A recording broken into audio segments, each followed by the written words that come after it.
ክርስቶስ ዘላትና ተስፋ ኣብዛ ህይወት እዚኣ ጥራሕ እንተደኣ ኮይና ካብ ኩሉ ሰብ ዝበለፀ ንሕዝን ኢና እግዚአብሔር ደግመ ህንበልካትኩም እየ ኣብ ክርስቶስ ዘላትና ተስፋ ኣብዛ ህይወት እዚኣ ጥራሕ እንተደኣ ኮይና ካብ ኩሉ ሰብ ዝበለፀ ንሕዝን ኢና ስለቃሉ ልዑል እግዚአብሔር አምላክ ስሙ ልኸበር ተመስገነ ይሁን ናቲ ቃል እዚ ተናጋሪ ናቲ መልእክቲ እዚ ጸሓፊ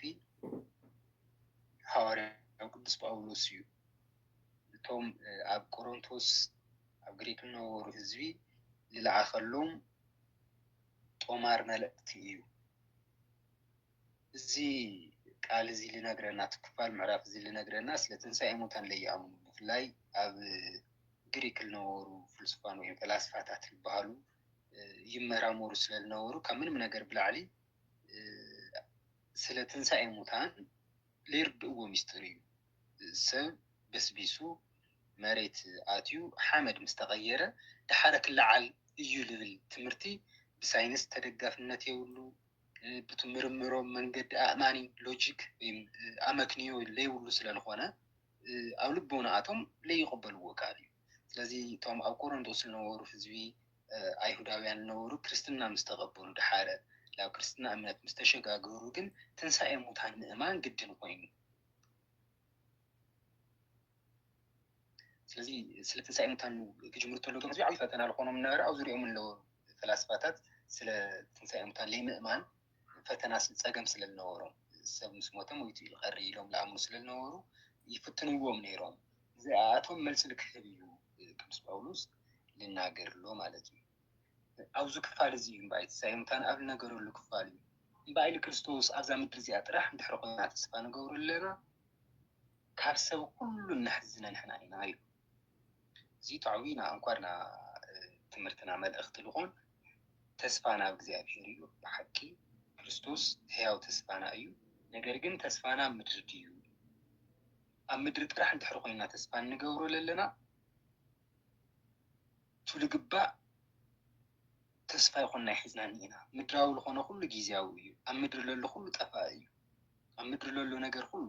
ለብለጭልጭስ ይኹን ፍልጠትስ ይኹን أمدري كم هذا نجارس زي ما التدرس زي ما كون خل التحانوس هنصاتات كون كلاتهم زيهم جزاوي يوم مخناتهم عالم أو كبحث له كل جزاوي مثل النجاري كان عالم مستل حزتو نوايا هفتا تبغى كله تايك خطونيا كتتفيا زيتو الناس نجاري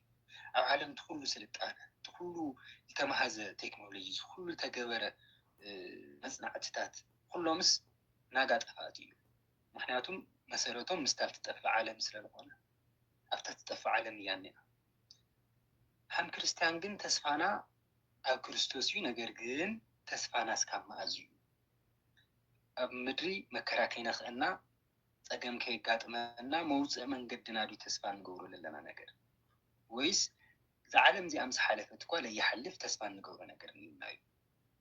همون دحر خوي تعوي تسفان دحر حزنا ذا نشتن جزاوي تلخونة كمان يتشمعنا بتخيل تعوي ملأخت دحر حزنا يو تعوي مثل دحر حزنا يو لذا كريستوس اللي مدراو نقر طرح لتسبيو أمدري تساقم كي قاتمو موزاز كخونو أمدري مكا كي قاتمو بسؤولوت لمينو كان مكرا كترف أمدري اللي قاتمو وزاورد وفتناتاتنا كله موزاز من قد جيرنا بچان دحر حزنا يو منفساونا بتعمل أكامل كابچين قد كجلاجلنا أمانة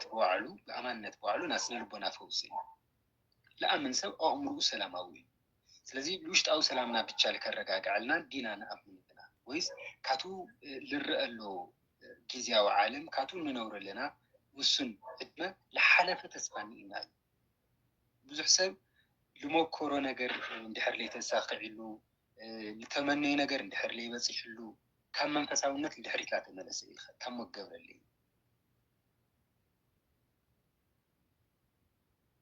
እግዚአብሔር ልጸባጽኦ ብሎ ነገር እግዚአብሔር ለምንታይ አኻታም ለምንታይ አኽታም ለምንታይ ተኸተል ለምንታይ ተገልግልዎ ተባሂልናስ ምንቲ ሓዳሪ ክባር ኸሊ ውልደ ክባር ኸሊ ስራሕ ክባር ኸሊ ጥዕና ክባር ኸሊ ግድን እሱ እግዚአብሔር ክባር ኸልና ነው ልክባር ኸልና ጥራሕ ዲና ግን ነብር ለና እግዚአብሔር እነገልግሎ ለና እናአምኖ እነምልኾ ለና ኣብቲ ምድራዊ ለሎ ህይወትና ምን ትክደላደለና ጥራሕ ዲና ምናልባት እሱ ተለይ ተደላደለኸ ምናልባት መከራ ልመፀና ትኾነኸ ብብዙሕ ፈተና እናሓልፍ ትኾነኸ ተስፋና ሽዑድ ኢለ ኸትም ኣሻዒቱ ዲል ውዳእ እቲ ምድራዊ ነቕምጦም ክማልኡልና ንደልዮም ካብ እግዚአብሔር ንጥይቖም ነገራት ተለይ መውፅሉ ባዕሉ እግዚአብሔር ተስፋ ካብኡ ዝሓለፈ ተስፋ ንገብሮ ዲና ወይስ ኣብ ምድራዊ መለክዕ ጥራሕ ኢና ሒዝናዩ ኢና ከምኡ እንድሕር ኮይኑ ቅዱስ ጳውሎስ እንታይ ኢሉ ገሊፅልና እኒኦ ካብ ዓለም ኩሉ እነሕዝን ኢና ብጣዕሚ መሕዘንቲ ኢና ምክንያቱም ክርስቶስ እቱል ምስ ምንታይ ንፃፅሮ ንኽእል ኣዳም እንትክርዳእና ናይ ክርስቶስ ስራሕ ንርዳእና ብንኣዳም ግብሪ ምስ ሓዝና እዩ እንታይ ኣዳም ለዘለዓለም ናይ እግዚአብሔር ኣምባሳደር ኣብ ምድሪ ናይ እግዚአብሔር ኣምባሳደር ኮይኑ ፈጣሪ ኣብ ሰማያት ለይረአ ፈጣሪ ብልረአ ፍጡሩ በኣዳም ልቲ ምድሪ ዝል ክገዝእ ኣዳም ብክብሪ ተፈጠረ ነይሩ እንስሳት ኩሎም ብኣርባዕተ መሓውሮም ኣደግዲጎም ክረግፁ ተለው ኣዳም ብክልተ እግሩ ጠጠው ክብል ተሎ ላሰገድሉ እዮም ኣዳም ክመላለስ ተሎ ኣብ ኣፀደ ገነት ኣብኡ ዝነበሩ እፅዋት ኩሎም ቆይሞም ጠጠው ኢሎም ሃም ወታደራት ተሰሊፎም ጠጠው ልብሉ ሃም ንጉስ ለኽበርዎ እዮም ነይሩ ቤተ መንግስቱ ፍሉይ ቦታ ኤደን ገነት እግዚአብሔር ኣምላክ ለዳለውሉ እምበኣይ በኣዳም ሮሜ ምዕራፍ 5 ነንቦ ሞት ላብ ዓለም ኣተወ ብጣዕሚ ዝሕዝን ኣዳም ላዕተወ ሞት ልደቁይ ደቂ ደቁይ እስካብ ምጽኣት ክርስቶስ ግዜ እንታይ ኮይኑ ሰብ ኩሉ መዋጥ ኮይኑ ሞት እንታይ ማለት እዩ ብስትንፋስ ምሕላፍ ይኾን ሞት ማለት ናይ ዘለዓለም ህይወት ምስኣን ኣዳም ልሞቶ ሞት ናይ ዘለዓለም ህይወት ምስኣን እዚኣ ብልበልዓኻ ግዜ እንታይ ትኾን ኢኻ ሞት ትሞት ኢኻ ታትሞት ኢኻ ዝተባሃላ ሞት ናይ ዘለዓለም ሞት ናይ ዘለዓለም ሞት ማለት ሓደ ሻብ እንድሕር ሞይትኻ ተስፋ ካልኣይ ግዜ ህይወት ይውል ትንሳኤ ዝበሃል ነገር የለይ እዛ ሞት እዚኣ እዩ ተፈቂዱ ድሓር ምስ ጎይታና መድሓንና ኢየሱስ ክርስቶስ ምስ ዳግማዊ ኣዳም እንተነፃፂርና ክንርድኦ ደልየ እየ ኣዳም ባይታ የስኢንና ናይ ዘለዓለም ህይወት ናይ ምድሪ ህይወት ይኾነ የስኢንና ኣዳም ኣብ ምድሪ መከራ ክንረክብ ጥራሕ ይኾነ ገይሩ ናይ ዘለዓለም ነበረ ዘለዓለማውያን ኮይና ብኣርኣያ እግዚአብሔር ስለተፈጠርና ናይ ዘለዓለማዊ ልቢ እግዚአብሔር ኣቂዱ ፈጢርና እዚ ኣመነ ስኢንና ኣዳም ስኢንና ጎይታና መድሓንና ኢየሱስ ክርስቶስ ስለታይ ገይሩ ታ ሞት እዚኣ ባዕሉ ወሲዱ ዘለዓለማዊ ኣምላክ ለይግብኦ ና ፍጡሩ ልሞቶ ሞት ኣዳም ልሞቶ ነበረ ሞት እሱ ና ፍጡሩ ስጋ ተዋሂዱ እንታይ ገይርዎ ዘለዓለም ዝነብር ኣምላክ ኣብ ሓንቲ መዓልቲ ኣብ ሓንቲ ግዜ ሞት እንታይ ገይርዋ እዛ ናይ ዘለዓለም ሞትና ዘለዓለማዊ ኣምላክ ብመሟቱ ሞት ብምጥዓሙ ጥራሕ እንታይ ኮይና ተካሒሳ ቤዛ ኮይንና ስለምንታይ ካብ ብድሕሪኡ ለሎ እንደገና ብኣዳም ምክንያት ሞት ሃብ ለመፀ ብክርስቶስ ለለታ ኮይኑ ህይወት ለለ ኮይኑ ክርስቶስ ኣዳም ሃም ልሞቶ ሞት ክርስቶስ ሞይቱ ብቱል ተዋህዶ ስጋ ሞት ጥዒሙ ላብ መቃብር ወሪዱ ኣዳም ለይተኸኣሎ ነገር ምን ተላዒሉ ጎይታና መድሓንና ኢየሱስ ክርስቶስ ካብ ሞት ተላዒሉ መቃብር ክፈቱለይ መግነዝ ፍትሑለይ ከይበለ ኣብ ሳልሳይ መዓልቲ ተላዒሉ ታና ትንሳኤ ቃል እዚኣ እያ ወንጌል ትበሃል እያ እንታይ ይብለና ቅዱስ ጳውሎስ እሞምበኣይ ክርስቶስ ተለይ ተላዒሉ ወንጌልና ሕሾት እዩ ድሕሪ ሙታን ለይለዓል ተኮይኖም ኸ ክርስቶስ ሞይ ተለዓለ እንታይ ማለት እዩ ናይ ክርስቶስ ትንሳኤ በኩረ ትንሳኤነት እዩ ና ህዝቢ ኩሉ ናዩ ዝለኣመኑ ዝተኸተልዎ ኩሎም ልኡ ተኸቲሎም ዝለዓሉ ምኳናቶም በኩሪ ኮይኑ ቀዲምና ተስዩ በኩሪ ኮይኑ ካብ ትንሳኤ ካብ መቃብር ምውፁእ ለኣናታይ ነጊርና ዳግማይ ድሕሪ ሞት ትንሳኤ ከምዘለና ነጊርና ተንስዩ ላብ መንበር ላብ ፀባኦት ላብ የማን ኣቡኡ ከይዱ እንደገና ምንባሩ ምቕማጡ ናጋልኣኻትኩም ዝተዳወለ ወልኩም ና ክብሪ ስፍራኹም ብየማን ኣብ ምቕማጥ እዩ እግዚአብሔር ስሙ ይኽበር ይመስገን ዓባይ ዝተዋሃበትና ተስፋታ እያ ትንሳኤ ዓብይ ዝተዋሃበና ተስፋ ትንሳኤ እኒአና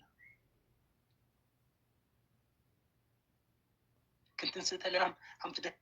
بكبرينا كنلعب مس ملائكتنا كنحبر لزلا عالمنا أبي ما نجزي أبيه مستوم قدسان حبرت حسيت لا جبرنا بسلام هيو لا عالم أو هيو تنبر تلعبي تسفلتوا هو الناس ስለዚህ ልትንሳኤኹም እንታይ መረጋገጽ እኒኩም ክርስቶስ ትንስኡ እዚኦም ብዙሓት ፍጡርነቱ ምእንቲ ሰባት ከእምንሉ ክርስቶስ ለይምልዓሉ ለላ ዝሰብኩ ሰባት እኒኡ ኣካላት እኒኡ እዚኦም ፀረ ክርስቶስ ይበሃሉ እምበኣብ ሂወት ዝገጥመና መከራ መጽናዕንዒ ዝኾነና ናይ ክርስቶስ ትንሳኤ እዩ ትንሳኤኡ ዳግማይ ህይወት ምርካብና እዩ ዝነግረና ዳግማይ ለግነናዮ ህይወት ካልኣይ ግዜ ሞት ታይገብረይ ኣየግንዩ ህይወት እዚ ኢና ለቢስና ክንጥመቕ ተለና ስታይ ንምስለልና ለማይ ክንኣት ተለና መሟት ምስመን ምስ ክርስቶስ ምስቱ ብስጉ ዝተቐበሎ መከራ ስታፍ እዩ ብሞቱ መሲልና እዩ ካብ ማይ ንወፅእ ተለና እንደገና ብትንሳኤኡ ንመስሎ ስለዚ ቱ ለኣረግ ገሰብነት ክንጥመቕ ተለና ለኣረገ ሰብነት ንኣዳም ሰብነት ይሞትሎ ቶ ሓድሽ ሰብነት ተባህለና ክርስቶስ ኣካል ይለዓል ምስ ክርስቶስ ንትንስእና እምበኣይና ክርስቶስ ህይወት ኣባና ይነብር ክርስቶስ ብርሃን እዩ ናይ ክርስቶስ ህይወት ብክርስቶስ ትንሳኤ ተጠሚቑ ዝተለዓለ ኣካል እንደገና እንታይ ይኾን ፀልማተ የሸንፎ ቱ ስልጣን እዚ ኢና ተዓዲልና ና ምድራዊ ህይወት ክደላደለልና ይኾን ናብራና ክቃንዕልና ይኾን ልጀመርናዮ ውጥና ሁሉ ክሰምረልና ይኾን ክርስትና ዕላሙ ካብ ምድሪ ዝሓለፈ ዕላማ ክንሓስብ እዩ ብዙሕ ግዜ እንታይ ይበሃል እዩ ዋላ ስነ ልበወለድ መፅሓፍትታት ስለዓበየ ፍቅሪ ፍቅሪስ ካብ መቃብር ዝበሃል መፅሓፍ እዩ ናብ ፍቅሪ ታሪክ ዝነግረና ምክንያቱም ፍቅሪ ከይዱ ከይዱ ኣብ መቃብር ተጥሩ ካብኡ ክሓልፍ ይኽእል ክሓልፍ ፍቅሪ ናሰብ ናፍጡር ፍቅሪ ካብ መቃብር ክሓልፍ ይኽእል ብዙሕ ሰባት ተስተውዕልኩም ትኾንኩም ብልስታሩ ለው ወይም ስለ ለሓደ በዓል ተሓዳሩ ወይም በዓል ሓዳራ ክህቦ ዝኽእሉ ትለዓበየ ነገር ተተባሂሉ ክሞት ይኽእል ወይስ ካብ መቃብር ይብሉ ስለምንታይ ካብኡ ክሓልፍ ስለለ ይኽእል ናሰብ ገደቡ ሞት እያ ኣብዚ ዓለም እዚ ናዚ ኩሉ ሊቅነት ናዚ ኩሉ ምርምር ናዚ ኩሉ ስልጣን ናዚ ኩሉ ሓይሊ መወዳእታ መስመራ ምንታይ ተተባሂላ መቃብር እያ እዩ ፍቅሪ እስካብ መቃብር መፅሓፍ ና ክርስቶስ ቱ ሓቀኛ ፍቅሪ ኸ ልዕሊ መቃብር እዩ እግዚአብሔር ስሙ ይኽበር ይመስገን ና ክርስቶስ ህይወት ልዕሊ መቃብር እዩ መቃብር ይጠጠው ይብሉ እዚ ቅዱስ ጳውሎስ ታይብል ተነበርና ለክርስቶስ ነበር ከሞት ና ክርስቶስ ኢና ከዚ ሓሊና ይሞይትና ና ክርስቶስ ኢና ና በዓል ገዛና ግን ክንኾነ ይንኽእል ሓሊና ይሞይትና ና በዓል ገዛና ክንኾነ ይንኽእል ና ብፃይና ክንኾነ ይንኽእል ና ፈትውትና ክንኾነ ይንኽእል ተሓሊና ጥራሕ ኢና ንኾኖ ተሞይትና የለና ናይኻ ትኹሚና ናይና ፍጥረት ፍጡር ስጋና ካብኡ ክሓልፍ ስለለ ይኽእል ብጣዕሚ ብለሕዝን ኩነታት ሓደ ዝሰማዕኹ ኣብዝሓ ና ፍልስፍና ኣካላት ከዝነልዕሎም ለና ቆሮንጦስ ካብኣቶም ናያቶምና ፍልስፍና መሰረት ስለዝኾኑ እንቶም እዚኦም ምርምር እግዚአብሔር ልፈቅዶ ልፈትዎ ነገር እዩ ኣእምሮና ልክመራመር ስለተፈጠረ ልክሓስብ ስለተፈጠረ ለስተንትኑ ዝሓስቡ ኣካላት ክቡራን እዮም ንሕሳብ ዓብዪ ዋጋ ዘለዎ ነገር እዩ ነገር ግን ብጌጋ መንገዲ ልመራመሩ ለለ ጉግያነ ይሰኣኑ እንታይ ኢሉ ሓደ እዚ ካብ ክርስቶስ ፍቅሪ ብላዕሊ ና ብፆት ፍቅሪ ዓቢ ኣብ ቲክቶክ ቀረባ ግዜ ኢላ ሰማዕኽዎ ነይረና ንምፅሓፍ መስመር ሓፂርኒ ኣቋሪፀዮ ብፃይ ትልሞተ ብፃይ ሲ ካብ ክርስቶስ ይበልፅ ኢሉ ሃመይ ክበሃል ተሎስ ክርስቶስ ዝተንስኦ ክርስቶስ ልሞቱ ትንሳኤ ሃም ለለዎ ፈሊጡ እዩ ድሕሪ ሳልሳይ መዓልቲ ሃም ትንስእ ስለፈልጥ እዩ ሓደ ብፃይ ልሞተ ግን ካልአይቲ ልለዓላ ህይወት የብሉ እዩ ተሓንቲ ለለቶ እዩ ሂብና እሞስ ለኣናስ ካብና ክርስቶስ ፍቅሪ ና ብፃይ ፍቅሪ ይበልፅ እግዚአብሔር ምስተውዓል ይሃበና ከምዚ ኢሉ ዝተናገረ ሰብ ነይሩና ሃመ እዩ ሰብ ርዲቱ ላበይ ላበይ እዩ ይኸድሎ እዚ ናኦሾ ኣባሃላለ እዩ ነይሩ ካልእ ክርስቶስ لحد عدي لخالي تقراني تعدي لتسوء نيرو حدا جغنا مدراونا سيبلص اميل تناغورو قال نيرو اسكاهم دزي فلاسفه تايو نا كريستوس موت علاما للو موت علاما مالت مالتيو ሰብ ክገብሮ ዘይኽእሎ ነገር እዩ ክርስቶስ ሂቡና ሰብ ክገብሮ ዘይኽእሎ ነገር ሰብ ክፃወሮ ዘይኽእሎ ሕማም እዩ ክርስቶስ ተፃዊሩ ብምንም መንገዲ ምስ ፍጡር ክወዳደር ክነፃፀር ኣይኽእል ምድራውያን ስለዝኾና ግን ያው ናይና ነፃፀረሉ ዘለና ና ክርስቶስ ሕማሚ ና ክርስቶስ ሞቲ ልመስል ካሊእ ሞት የለይ ሰብ ክትክኦ ይኽእል بخال منصر እንደገና ክርስቶስ ትንሳኤ ሳልሳይ መዓልቲ ስለል ትንስእ ሕማማቱ ይቕንሱ ሰብ ቱ ክቕበሎ ልኽእል ብፍጡር ደረጃ ክቕበሎ ልኽእል መከራ ለይካ ክርስቶስ ካሊእ ልዕሊ ክርስቶስ መከራ ተቐበለ ካሊእ ኣካል እዩ ብፍጥረት ደረጃ ብሓቃውነቱ ብንጹህነቱ ልሞቶ ስለ ሓደ ዘርኢ ይኾን ስለ ዓለም ይሞይቱ ዓለም ከመን ይጸላዩ ስለ ጸላዩ ይሞይቱ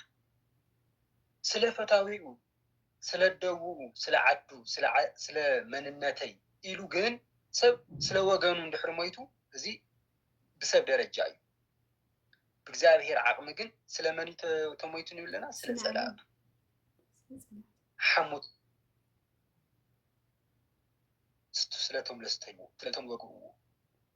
ብጭጉራፍ ስለቶም ልገረፍዎ እንትፍ ስለልወሉ ሰባት ምንታ አቶም ይሞይቱ ናዩ ሞት ናኻልኦት መጥጦጠብ ለብል ይኾኒ ሙታን ለተስእ ሞት ይሞይቱ ፍጡር ምስ ፈጣሪ ክነነፃፀር ይግባይ ብመሰረቱ እሞምባይ ና ክርስቶስ ትንሳኤ ለበስረና ለሎ ነገር ኣብ ምድሪ ብደካማነት እኳ ተሞትና ሓንቲ ፍረስ እንዳይ لتوم فلاسفات النور لهاوم مثالي يازيا حنتي فرس نداي باي اتاق بزيو حنتي فرس نداي لا مدري تلي دري خايا تلي بس بيسا بزح فرحي زادت وصيا من باي كاب احي وتمهارو حنتي سغاوي اكال تزريا لا مدري تقبيرا تحرتاي تكون منفساوي لخونه اكال يفري كريستيان مالت زي ስለዚህ ተስፋና ኣብዛ ምድሪ እዚኣ ኣብ ክርስቶስ ለለና ተስፋ ኣብዛ ምድሪ እዚኣ ጥራሕ ንለይ ምዃኑ እርግጠኛ ንኾን ንኽእል ኢና ፍቅርና ክርስቶስ ዕላማና ልዕሊ መቃብር ዝገበረ ኣምላክ እዩ ስለ ፍቁር ለርእየና ልዕሊ መቃብር እዩ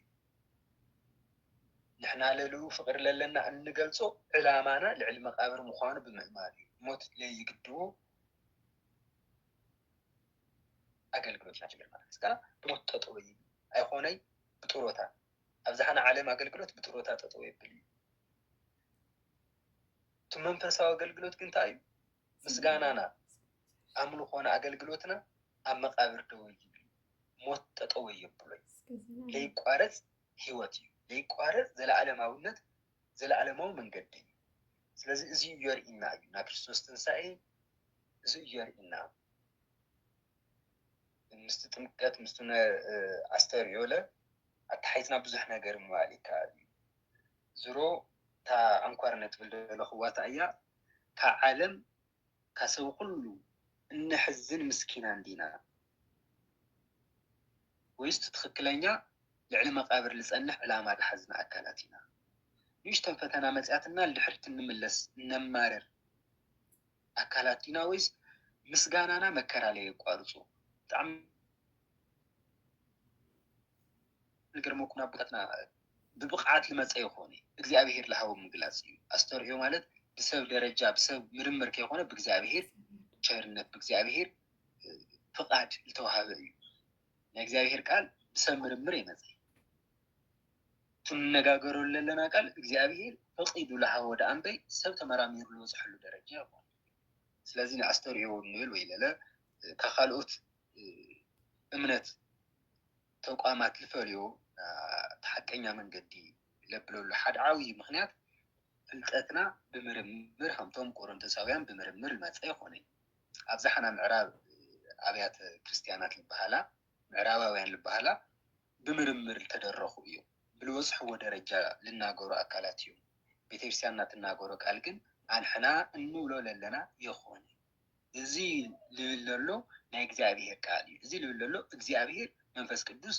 ዝገለፀሎም ቅዱሳን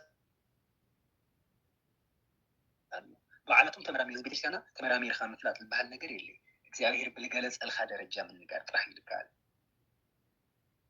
ስለዚ ካቶም ዝተነገሮም እቶም ፈላስፋታት እዚኦም ቆሮንቶሳውያን ዝተውሃቦም ቃል እዩ እሞ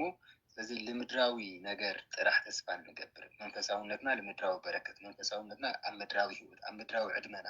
ይቀሪ ጥራሕ ጌርና ይንሓስቦ መከራ ተመፀኳ ፈተና ተመፀኳ ብዙሕ ነገር እኳ ተገጠመና ኣብዚ ደው ለየብል ሂወት ኢና ሒዝና ዘለና እሱ ይልፈልየና ብስካ ሞት እኳ ዝበፅሕ ፈተና ተትኾን ኣብ ሞት ደው ለብል ሂወት ይኹንና ይድና ድሕሪ ሞት ልጅምር ልክዕ ሓደ ህፃን ላዛ ዓለም እዚኣ ልትውለድ ካብ እምኡ ማህፀን ወፂኡ ላዛ ምድሪ እዚኣ ይመፅእ ታና መጀመርያ ልደቱ ተኻልኣይ እንደገና ካታ ምድሪ እዚኣ ብምንታይ ላብቱ ለይሓልፍ ዘለዓለማዊ ሂወት ብሞት ይሸጋገር እዚ በዓሉ ዝኸኣለ ናይ ሂወት ዘለዓለማዊ ሂወት መንገዲ እዩ። ስለዚ ሞት መሸጋገር ዳእምበይ እንታይ ይንሓስቦ ከም መከራ ከም ቅፅዓት ይንሓስቦ እዚ እዩ ትሕቲ ሞት ዝኾነ ኩሉ መከራ እንደገና እንታይ ንገብረና ከእግዚኣብሔር ፍቅሪ ይፈልየና ይክሩብ ምዕራፍ 8 ቁፅሪ 35 ጀሚርና ነንብቦ ኣለና እሞ እግዚአብሔር አምላክ ለቶም ቅዱሳን እዚኦም ዝገለፀሎም ቱ መንፈሳዊ መንገዲ ርድኢቱ እግዚአብሔር ኣብ ልቦናና ኣደላዲሉ ዓለም ሰይጣን ካለምፀና ተፈላለዩ ፈተናታት ከሃይማኖት ካብ መንገዲ እምነት ካብ እግዚአብሔር ፍቃድ ደውፀና ሰይጣን ምክሪ ኩሉ እግዚአብሔር አምላክ ብእምነት ጽንዓት ተሸኒፍና ቱና ትንሣኤ ኣርማና ዝኾነ ክርስቶስ ትንሣኤ ብስራት ሒዝና የምድራዊ መከራታት ተሸኒፍና ላብቲ ለይሓልፍ መንግስቱ እናኣቱ ካቶም ቅዱሳን ሕብረት ንቁፅር ኣምላኽና እግዚአብሔር ይግበረና ብምድራዊ ፈተና ዘለዓለማዊ ሂወት ከይንስእን ኣምላኽና እግዚአብሔር ካብ ዘይኮነ ፈተና ሓደ ወንስተፀናል እግዚአብሔር ኣምላኽ ስሙ ዝኸበረ የተመስገነ ይኹንና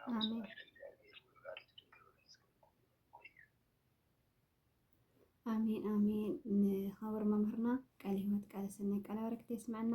ሰምዕና የውፅላት ዝኾነ ፅሓፍና ሰምዓት ዘይኮነስ ተግበርቲ የለና አሜን። ስለዝመሃረና ዝገሰጸና ቃሉ ዝሃበና ስለዝመሃረና ዝመሓደና